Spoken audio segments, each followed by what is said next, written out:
What's the first mole that we know of, Tom? Well, the first one that we've got any record of is a man called Herman Mohll. Herman the German. He was a German from Solingen in West Germany. Oh, from where? Solingen. Solingen. It's a place in Solingen was famous for making the best quality swords in Europe. Yes. And Herman was a sword maker. And in the 1680s, for different reasons, we'll talk about that later, he and 19 other families went from Solingen to England. They emigrated. Why? Okay. Why? Yes. Now. No, why? Yeah. It's not so clear, because the official reason is that being Lutherans, they were suffering from religious persecution. I'm not sure that's true. Solingen has a very old Lutheran church, a very big one. The wars of religion, the 30 Years' Wars had finished. I think that had died down. I don't think that was the real reason. The other purported reason, which I think is more realistic, is that the English government wanted to import the technology that they had in Solingen, bring it to England, because Solingen was the place for making arms, especially swords. And when was this? This was 1680s and 1680s. So that would have, swords would have been a major weapon at that time. Well, swords, there were a number of things that they made. One of them was swords, the other obviously were bayonets. But in the Navy, they had things called hangars. So if you boarded another ship, you had this thing called a hanger, which is a cross between a machete, a dagger. It was just for that kind of brawl fighting. See, I'd have thought Navy, it's all cutlass.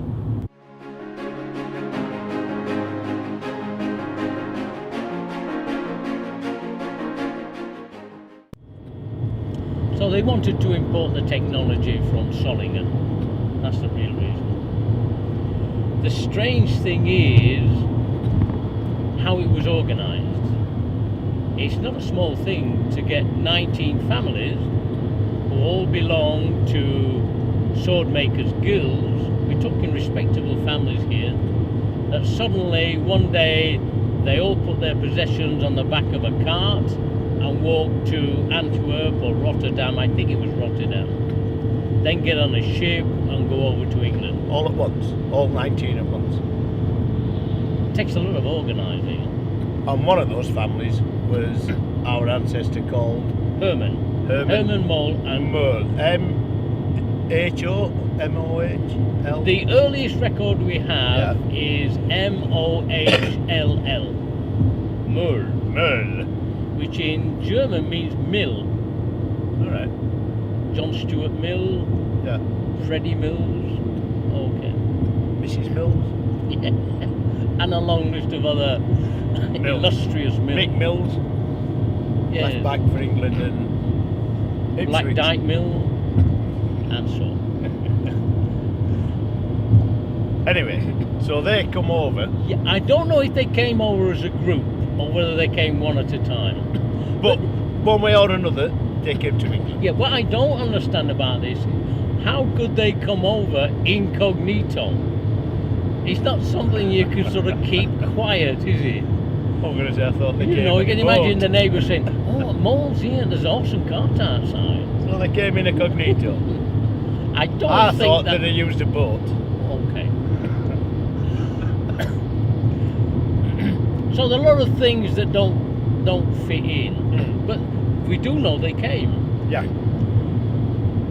And to make swords, this was the thing. To make swords, you need to have a place to set up a factory or a little workshop or whatever that has certain prerequisites. That's what I got from that information you sent me. You've got to have the raw materials. You've got to have power, which in the late 17th century would not have been electricity or steam, really, would it? Or would it? No, So you had to have running water. running water, Raw material, iron ore or steel. iron ore, Coal. or charcoal. They would probably use more charcoal than coal, but anyway, carbon. Yes. Something for heat. Hmm? Something for heat. Something, For heat. To burn. yeah, coal or charcoal. Yes.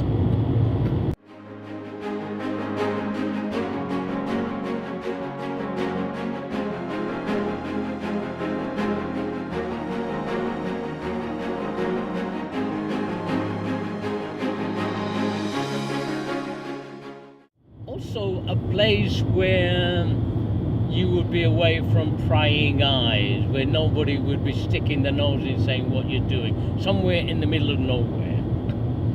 And the place they chose was a small village, and this is where we're going now, called Shotley Bridge in Durham. It's right on the border between Durham and Northumberland, and it's 15 miles from the port of Newcastle. And at that time, Newcastle was the second biggest port in England after London. Can I ask you a question then? You can. If they were brought over so that we had the technology that they had for making swords, why would you then export the bloody things? Why would you, sorry? Export them. Why do you need access to the port at Newcastle? Well, If you've that been was the brought only over way you to could make get swords down. for us. Well, to get down to London. The quickest way right. to London was by a ship, especially if you Suppose. got metal goods. Yeah, The big trade in Newcastle was coal, yeah. and there was a shuttle service of coal ships going from Newcastle down to London. It was a big trade. It was an enormous trade.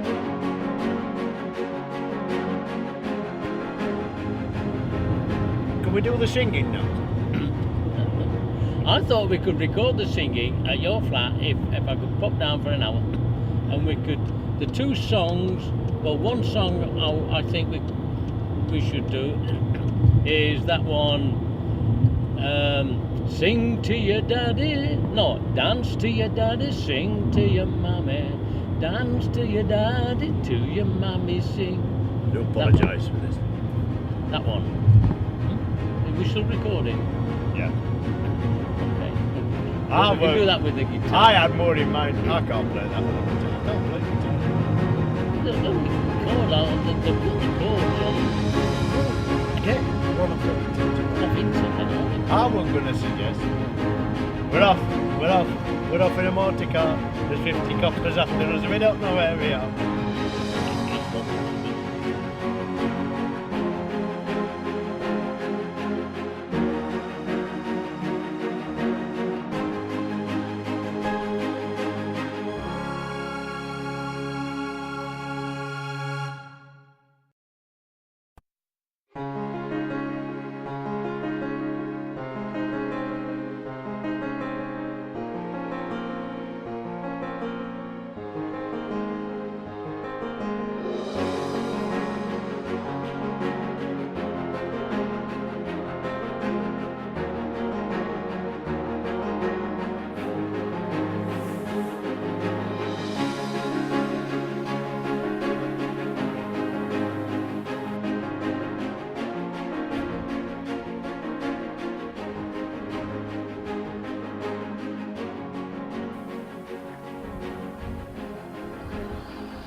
Well, this is Shotley Bridge.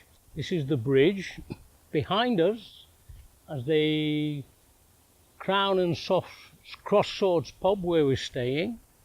And down here, on this side of the river, is where the cottages used to be, where the German sword holders worked and lived, with the mill just at the side of the stream.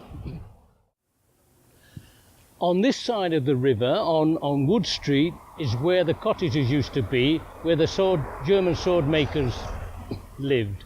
Next to the cottages, you had a small mill where they fashioned the swords, and there was a mill race that goes all down the side here, which drove the mill that powered the grinders. And the grindstones they got from the river. Apparently this was good. These were good stones for making grindstones. And if you look on parts of the river, you can see where they cut them out of the riverbed. This stone on the river was perfect for grinding stones. It wasn't too harsh, it wasn't too fine, it was just perfect. And as you can see along here, you can see where they cut out blocks to make grindstone wheels. You can see that on some of them you can see the chisel marks.